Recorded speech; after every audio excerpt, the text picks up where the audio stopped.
ابو بکر کے مرنے کا وقت جب آیا تو اس بلکہ کتاب ہی سے دکھاتے ہیں کہ وہ کیا ہوا. یہ کتاب ہے، معاف کیجیے گا، یہ کتاب ہے سنن سعید بن منصور المجلد الخامس، چھاپ دار السمیعی، صفحہ نمبر 133. یہ حدیث ہے 942. یہ کئی کتب میں ہے. لما بلغ الناس ان ابا بکر یرید ان یستخلف عمر، جب لوگوں کو پتہ چلا کہ عمر جو ہے، ابو بکر جو ہے، وہ عمر کو اپنا خلیفہ بنانا چاہتا ہے. قالوا ماذا يقول لربه اذا لقيه، تو لوگوں نے کہا، لوگ کون تھے اس زمانے میں؟ سب مہاجرین انصار تھے، سب صحابہ تھے، ٹھیک ہے نا. ابو بکر کی وفات تو 19 مہینے بعد ہے رسول اللہ صلی اللہ علیہ وسلم کے، 18-19 مہینے بعد ہے. تو لوگوں نے کہا یہ کیسا غلط کام کر رہا ہے. الناس، یہ کون؟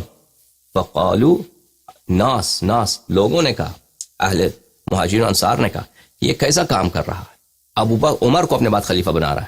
یہ اللہ کا جواب کیا دے گا؟ یعنی اتنا واضح اور غلط بات تھی ان کے نظر میں، ٹھیک ہے نا. یہ کہتے ہیں کہ وَأَمْرُهُمْ شُورَىٰ بَيْنَهُمْ، کس سے مشورہ کیا ابو بکر نے؟ وہ حدیث میں دکھاؤ کس سے مشورہ کیا، کہاں مشورہ ہوا؟ ابو بکر کے خلیفہ بننے کے وقت کہاں مشورہ ہوا ہے؟ یا عمر کے کوئی شورا نہیں ہے. استخلف علینا فظا غلیظا وهو لا يقدر على شيء فكيف لو قدر، وہ اس شخص کو خلیفہ بنانا چاہ رہا ہے جو فظ غلیظ ہے. فظ بولتے ہیں وہ شخص جو زبان میں اس کی زبان بہت کڑوا ہے، زبان اس کا بہت کیا ہے، زبان اس کا، لسان اس کا، بولنے کا انداز اس کا کیسا، اس میں بہت خشونت ہے، بہت خشکی ہے، بہت تندی ہے، بہت کرواہٹ ہے. غلیظاً، اور وہ بہت ہی سخت دل آدمی ہے، سنگ دل آدمی ہے. ایک سنگ دل اور جو زبان میں کسی کا احترام نہیں کرتا، زبان میں بھی بہت اس کا کرواہٹ ہے. حالانکہ اس کے پاس ابھی تو کوئی طاقت بھی نہیں ہے. اگر وہ طاقت آ جائے تو وہ کیا کرے گا؟ تو ابو بکر کو فبلغ ذلك ابو بکر کو پتہ چلا، اس نے کہا اب ربی تخوفونی، تم مجھے اللہ سے ڈراتے ہو، میں اللہ سے تمہاری یہ اوقات کہ مجھے اللہ سے ڈراتے ہو، میں تو عمر کو ہی خلیفہ بناؤں گا.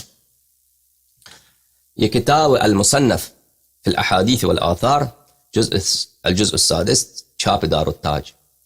یہاں پر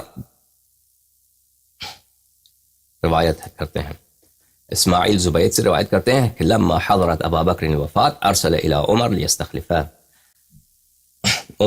جب ابو بکر کے مرنے کا وقت آیا، عمر کو بلایا تاکہ اس کو خلیفہ بنائے، جانشین بنائے. فقال الناس، لوگوں نے کہا اتستخلف علینا فظا غلیظا فلو ملکنا کان افظ واغلظ، لوگوں نے کہا کہ تم فظ غلیظ کو، ایک سنگ دل بد زبان آدمی کو ہم پہ خلیفہ بنا کے جا رہے ہو، اگر وہ خلیفہ بن جائے تو اور بھی زیادہ سنگ دل اور زیادہ بھی بد زبان ہو جائے گا. تم اللہ کا جواب کیا دو گے؟ اذ اتیتہ واستخلفتہ علینا، تم اللہ کا کیا جواب دو گے کہ تم ایسے شخص کو ہمارا خلیفہ بنا کے جا رہے ہو؟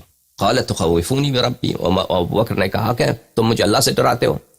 اچھا، مقصد یہ ہے عزیزو کہ اس کے دوسرا طریقہ کار یہ ہے کہ ابو بکر نے عمر کو اپنے بعد جانشین بنایا. کوئی حدیث نہیں ہے، لیکن صرف جیسے ضرورت ایجاد کی ماں ہے، سیاست شریعت کی ماں ہے، سیاست شریعت بناتی جا رہی ہے. تو دوسرے طریقہ کار ان کے لیے مشروع ہو گیا. دوسرا طریقہ کار کیا ہے امام بننے کا؟ کہ پہلے والا خلیفہ اپنے بعد والے خلیفے کو امام بنا دے. جیسے معاویہ، اس نے یزید کو بنایا ہے، ٹھیک ہے نا، معاویہ نے یزید کو بنایا، یزید خلیفہ بن گیا، ختم بات.